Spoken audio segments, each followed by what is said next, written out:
आकाशवाणी गोरखपुर से क्षेत्रीय समाचार।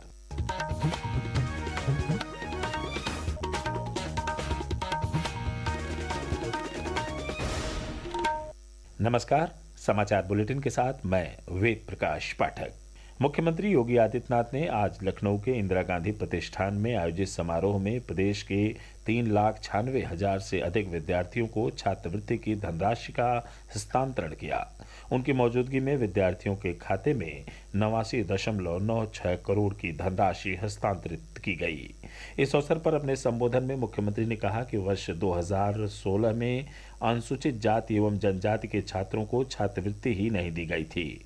वर्ष 2017 में उनकी सरकार आई तो वित्तीय वर्ष 2016-17 और वित्तीय वर्ष 2017-18 की भी छात्रवृत्ति एक साथ प्रदेश के सभी बच्चों को उपलब्ध करवाई गई। उन्होंने पिछड़े वर्ग के विद्यार्थियों को उपलब्ध कराई जा रही छात्रवृत्ति की भी चर्चा की। 17-18 में हम स्कॉलरशिप देते थे 1648 करोड़ और आज 25-26 में स्कॉलरशिप दोगुनी हो चुकी है, लगभग यानी 3124 करोड़ 45 लाख रुपए का वितरण पिछड़े वर्ग के छात्रों को उपलब्ध करवाने की कार्रवाई की जा रही है। गृह मंत्री अमित शाह आज कुशीनगर जिले के ट्रांजिट विजिट पर पहुंचे। इस दौरान वहां के सांसद विजय कुमार दुबे और स्थानीय जनप्रतिनिधियों तथा वरिष्ठ अधिकारियों ने एयरपोर्ट पर उनका स्वागत किया। एयरपोर्ट पर ही थोड़ी देर ठहरने के बाद गृह मंत्री बिहार के बेतिया जिले के लिए रवाना हो गए। जनसेवा और सुशासन के मंत्र पर चलते हुए प्रधानमंत्री नरेंद्र मोदी के नेतृत्व में सरकार परिवर्तन और प्रगति लाने के लिए अथक प्रयास कर रही है। सेवा पर्व की इस विशेष श्रृंखला में हम आपके लिए ला रहे हैं कैसे मोदी सरकार ने इंटरनेट क्रांति के माध्यम से संचार में बदलाव लाकर पूरे भारत में गांवों, शहरों और लोगों को जोड़ा है।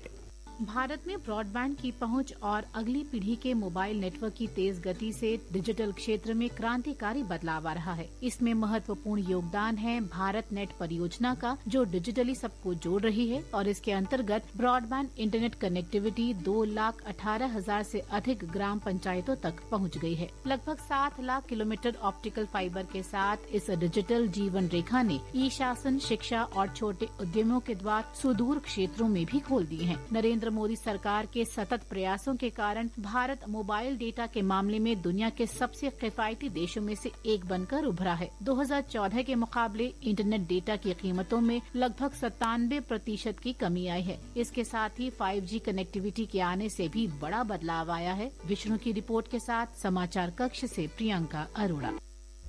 अगली पीढ़ी के जीएसटी सुधार देश की अप्रत्यक्ष कर प्रणाली को सरल बनाने की दिशा में एक महत्वपूर्ण कदम है।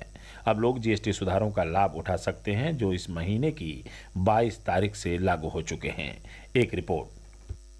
अगली पीढ़ी के जीएसटी सुधारों के तहत notebook, graph book, sharpener, pencil जैसी स्टेशनरी वस्तुओं को पूरी तरह से कर मुक्त कर दिया गया है। इस क्षेत्र में कर में कटौती से छात्रों पर आर्थिक बोझ कम होगा, जिससे ये उत्पाद और भी किफायती हो जाएंगे। 2500 रूपए से कम मूल्य के जूतों पर भी इसी तरह की छूट दी गई है। सरकार ने लकड़ी, पत्थर और धातु से बनी मूर्तियों पर भी कर की दर घटाकर 5% कर दी है, जो पहले 12% की दर का हिस्सा थी। शिवांग के साथ सौम्या शरण, आकाशवाणी समाचार, दिल्ली। निर्वाचन आयोग ने चुनाव में पारदर्शिता और दक्षता बढ़ाने के लिए डाक मतपत्रों की गिनती प्रक्रिया में महत्वपूर्ण बदलाव किए हैं। एक रिपोर्ट। अभी तक ईवीएम की गिनती डाक मतपत्रों की गिनती से अलग होती थी। यह कभी कभी डाक मतपत्रों की पूरी गिनती होने से पहले ही समाप्त हो जाती थी। इससे प्रक्रिया में एकरूपता को लेकर भ्रम और प्रश्न उठते थे। इस समस्या के समाधान के लिए निर्वाचन आयोग ने यह अनिवार्य कर दिया है कि ईवीएम अथवा वीवीपैट की गिनती का दूसरा अंतिम दौर सभी डाक मतपत्रों की गिनती के बाद ही शुरू होगा। इससे मतगणना की दोनों विधियों के बीच एकरूपता सुनिश्चित होगी और विसंगति की आशंका समाप्त हो जाएगी। समाचार कक्ष से प्रेमचंद्र गुप्ता। शारदीय नवरात्र के 5वें दिन आज मां दुर्गा के स्कंद माता स्वरूप की पूजा अर्चना की जा रही है। इस अवसर पर प्रधानमंत्री नरेंद्र मोदी ने सोशल मीडिया पोस्ट के जरिए शुभकामना देते हुए माता से सभी भक्तों को सुख, समृद्धि और सौभाग्य प्रदान करने की कामना की है। हमारे वाराणसी प्रतिनिधि ने बताया कि वहां के प्राचीन वागेश्वरी मंदिर में बड़ी संख्या में भक्तों ने आज मां स्कंद माता का दर्शन पूजन किया। भारत ए की क्रिकेट टीम ने लखनऊ के कान्हा स्टेडियम में चल रहे दूसरे 4 दिवसीय मैचों की श्रृंखला को 1-0 से जीत लिया है। भारत की टीम ए ने आज ऑस्ट्रेलिया ए की टीम को 4 दिवसीय मैच में 5 विकेट से हराकर यह उपलब्धि हासिल की है। समाचार समाप्त हुए। नमस्कार।